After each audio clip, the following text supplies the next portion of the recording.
Allah telah tentukan jatah dengan dunia ini S3.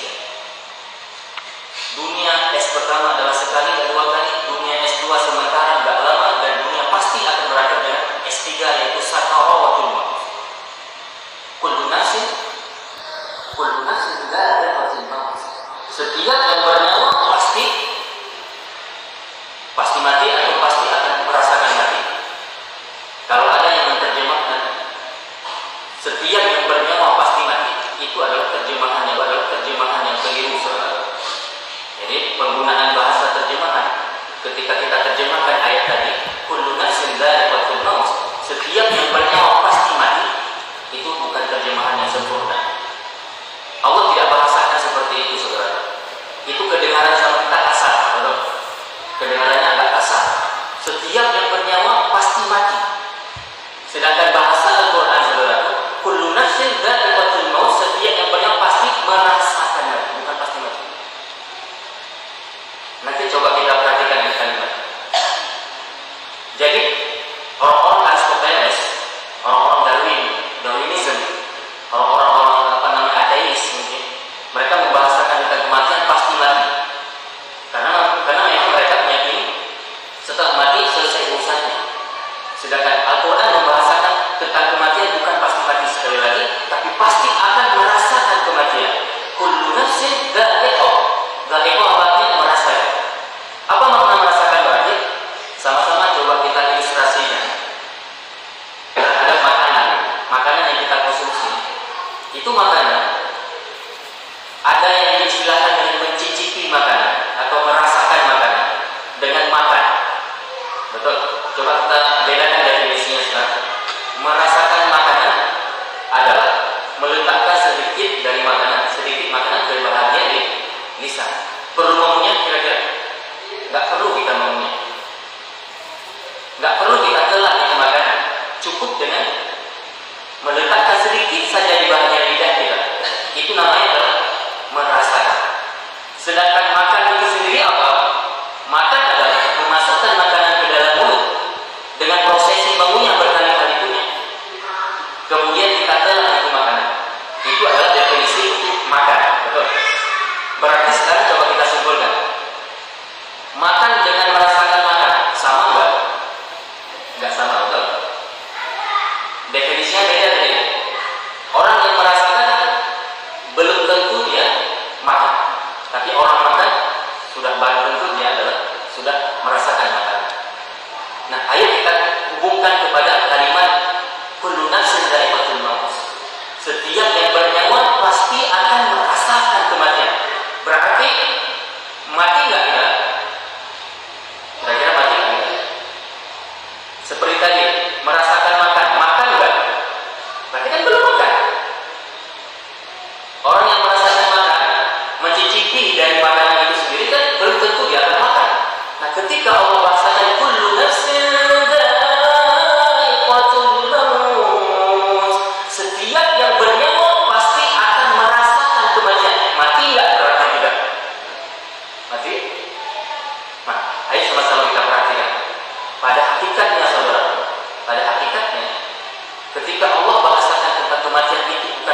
Sedangkan akhirat itu sendiri adalah kalau nggak neraka ya surga.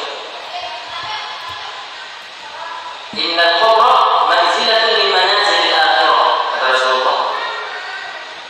Kuburan itu ataupun alam kubur itu, alam barzakh itu adalah tempat pertama, awal manazil minal akhirah, tempat pertama dari alam-alam akhirat. Jadi bukan tempat terakhir. Saudara yang mati Allah Subhanahu wa taala, apakah nanti kita di alam barzakh akan mati atau dihidupkan kembali? Maka kembali kepada pernyataan Allah tentang kematian, bukan pasti mati, namun pasti merasakan kematian. Karena pada hakikatnya kita akan dihidupkan kembali di alam barzakh. Karena nanti ada riwayat yang sahih, kita akan didatangi oleh malaikat, dan malaikat akan bertanya kepada kita, dan nanti kita akan menghadapi sebuah ujian yang sangat maha dahsyat, yang mana ujian ini aneh tapi benar adanya. Anehnya apa? Beda dengan ujian yang kita pernah hadapi ketika di dunia. Waktu kita di sekolah dulu, waktu kita di kampus, waktu kita pernah di sekolah dulu belajar, kan setelah itu ada ujian. Nah, kemudian ada nggak soal ujian itu dikasih tahu duluan sama guru kita? Kan enggak. Kapan soal ujian baru dikasih tahu? Di hari ujian. Di hari ujian. Bahkan ada ujian sekarang, guru pengawas ujian sekalipun dia tidak tahu apa isi soal ujian yang akan diberikan kepada peserta ujian, karena disegel. Ya, soal-soalnya itu semua disegel, tutup rapat-rapat. Jadi kita pastinya seorang murid, seorang mahasiswa atau mahasiswi belum tahu apa yang akan ditanyakan oleh guru kita, oleh sang penanya. Karena memang kita akan tahu kapan, kita akan tahu pertanyaan dari ujian-ujian itu adalah soal ujian itu ketika kita buka soal ujian di hari ujian. Sedangkan ujian di alam barzakh, sedangkan ujian di alam kubur, itu dahsyatnya apa? Sudah ada bocoran soal? Sudah ada belum bocoran soal? Sudah ada bocoran soal sama Rasulullah dari hadis yang sahih bahwa nanti setiap jenazah, setiap manusia akan ditanyai oleh malaikat, "Marbuk." Nah, hari ini siapa yang tidak tahu ini soal? Kami yakin bahwa semua kaum muslimin tahu soal yang akan, pertanyaan yang akan ditanyakan di alam kubur. Walaupun kita belum menghadapi ujian di alam kubur tersebut, namun soalnya sudah kita ketahui lebih dahulu dari Rasulullah SAW dalam hadisnya bahwa nanti setiap manusia akan ditanyakan, "Marbuk, man rajulul ladzi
10 kali 5, 10 kali 5, 50. 50 kali setiap hari kaum muslimin mendengar kalimat Allah Maha Besar. Namun kalau kita perhatikan sekarang, banyak kaum muslimin tidak membesarkan Allah. Walaupun setiap hari 50 kali mereka mendengar Allah Maha Besar, namun tetap Allah itu kecil. Dunia ini yang maha besar. Kebun singkong kalau di sini ya. Kebun singkong maha besar. Toko maha besar. Kantor maha besar. Kampus maha besar. Jualan maha besar. Perdagangan, pertanian, perkebunan yang maha besar, saudaraku. Televisi maha besar. Bukan Allah maha besar. Kalau mereka mengerti kalimat azan Allah maha besar, pasti mereka akan kecilkan itu semua dunia untuk membesarkan Allah dengan memenuhi panggilan azan tersebut untuk menunaikan sholat lima waktu. Itu baru orang yang membesarkan Allah. Maka orang yang tidak membesarkan Allah, orang yang tidak sholat, pasti dia tidak akan mendapatkan kemenangan hidupnya. Dia tidak akan mendapatkan keberuntungan. Dia tidak akan memperoleh kesuksesan. Dia tidak akan mendapatkan kebahagiaan, saudara. Coba kita perhatikan, sholat dikawinkan dengan kemenangan. Sholat dikawinkan bahasanya dengan kesuksesan, dengan kemuliaan, dengan kebahagiaan, dengan kemenangan. As-sholat al-haq al-falah. Hayya as-sholat. Ayo sholat. Kalau kita pakai logika, saudara, boleh nggak kita misalnya hayya as-sholat, ayo sholat. Tek azan berikutnya, ayo ke masjid. Kan boleh-boleh saja ya. Cocok maksudnya. Walaupun nggak boleh sih. Nggak boleh kan? Nggak boleh. Namun cocok nggak? Cocok-cocok saja. Kan ngajak sholat ya. Hayya as-sholat. Ayo sholat. Hayya ilal masjid. Cocok saja. Ataupun mari berwudu. Tek azan berikutnya setelah hayya as-sholat. Ayo tinggalkan dunia kalian. Kan boleh-boleh cocok-cocok saja. Namun Allah setelah memanggil kita sholat, langsung Allah kawinkan bahasa sholat dengan al-falah. Hayya ala sholat, hayya ala falah. Ayo sholat. Ngapain sholat? Supaya kita, bukan Allah, kita, supaya kita menjadi apa-apa yang beruntung, sukses, mendapatkan kemenangan. Maka kalau ini sukses, saudaraku, kalau kita ingin mendapatkan kebahagiaan dunia akhirat, kalau kita ingin jadi orang yang beruntung mendapatkan kemenangan, maka sholat. Orang nggak sholat pasti akan celaka.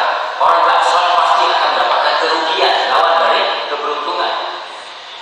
Lawan dari kebahagiaan, dia pasti akan mendapatkan kesengsaraan. Itu kalau nggak sholat. Yang seterusnya amalan yang bagus untuk kita jaga semasa hidup di dunia S3 ini, untuk supaya kita mendapatkan kebaikan di akhirat kelak, yaitu membaca Al-Quran. Membaca Al-Quran, bertadarus Quran, mempelajari Al-Quran, memahami bacaan Al-Quran dengan benar, membacanya dengan benar, mengamalkannya. Nah, itu insya Allah juga dia akan mendapatkan keselamatan nanti di akhirat kubur. Insya Allah kita akan mendapatkan kebahagiaan di akhirat, insya Allah. Itu orang-orang yang membaca Al-Quran. Rasulullah SAW bersabda, "Iqra'ul Quran, fa innahu ya'ti yawmal qiyamah syafi'an li ashabi." Bacalah Al-Quran, karena sesungguhnya Al-Quran ini di hari akhirat untuk siapa? Untuk siapa? Iqra'ul Quran, fa innahu ya'ti yawmal qiyamah syafi'an li ashabi. Bacalah Al-Quran, karena sesungguhnya Al-Quran akan tampil nanti pada hari kiamat sebagai penolong bagi, bukan bagi yang membacanya. Betul? Bukan bagi yang membacanya. Terjemahannya kalau kita lihat di terjemahan hadis itu selalu kita dapati terjemahannya adalah bagi yang membacanya. Namun coba kita perhatikan teks hadis. Iqra'ul Quran, fa innahu ya'ti yawmal qiyamah syafi'an, bukan liqa'ihi, tapi li ashabihi. Bacalah Al-Quran, karena sesungguhnya Al-Quran akan tampil menjadi penolong untuk yang menjadikan Quran bagaikan sahabatnya. Li ashabihi, bukan sekedar membaca berarti. Dia harus menjadikan Al-Quran bagaikan sahabatnya. Apa makna sahabat? Apa makna sahabat? Sahabat dalam bahasa Arab itu tidak diartikan dalam bahasa kita hanya teman. Mungkin kalau kedengaran sama kita kalimat sahabat, langsung terpersepsi sama kita adalah teman. Sahabat artinya adalah teman. Benar nggak? Benar. Namun tidak hanya itu, saudara. Sahabat dalam bahasa Arab memiliki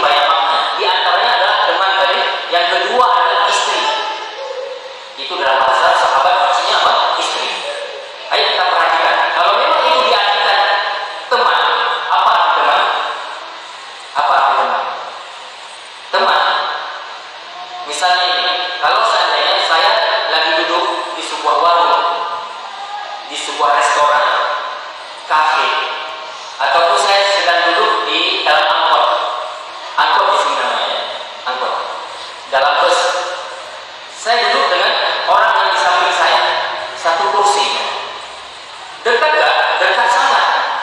Ini sudah dianggap teman atau belum? Belum tentu dianggap teman.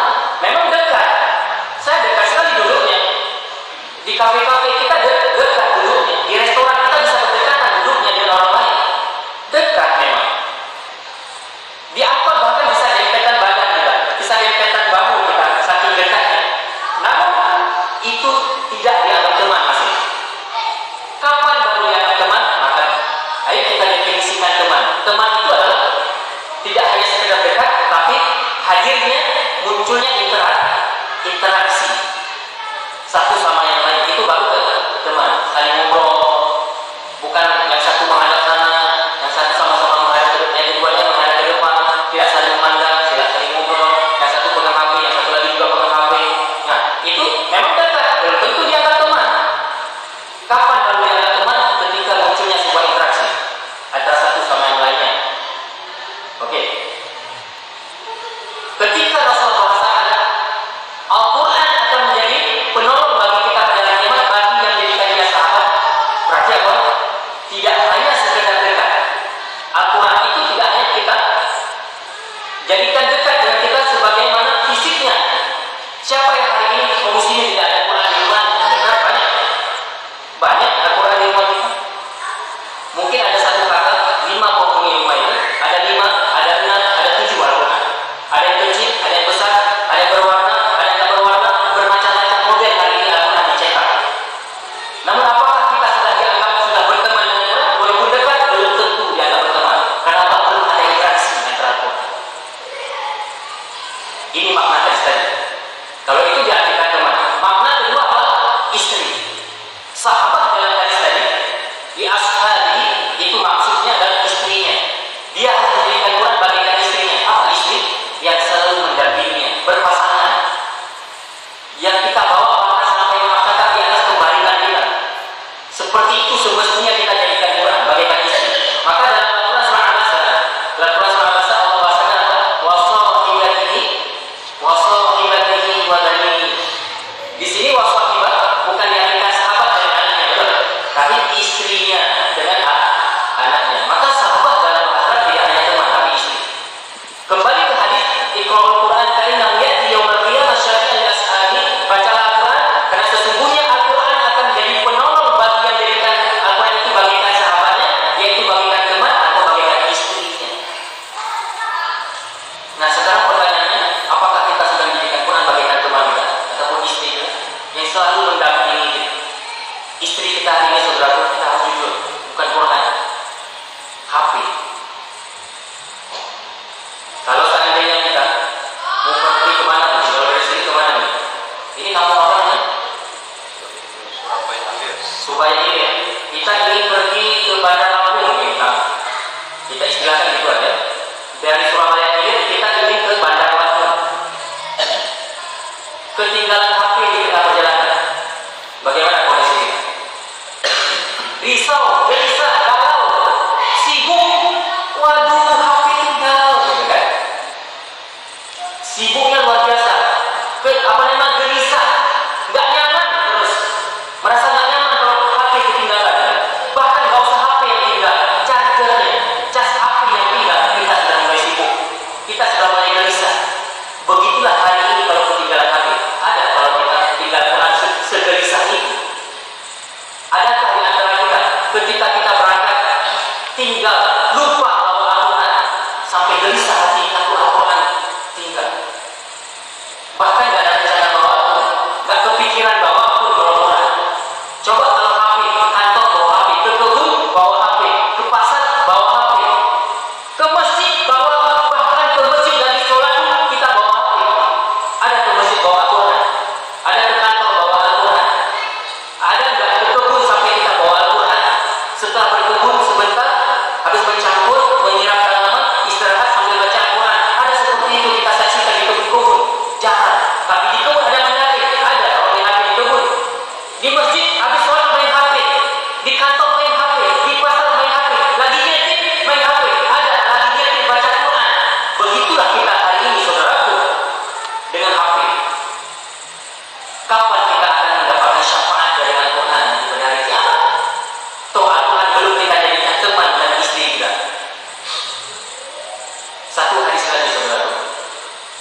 sebaik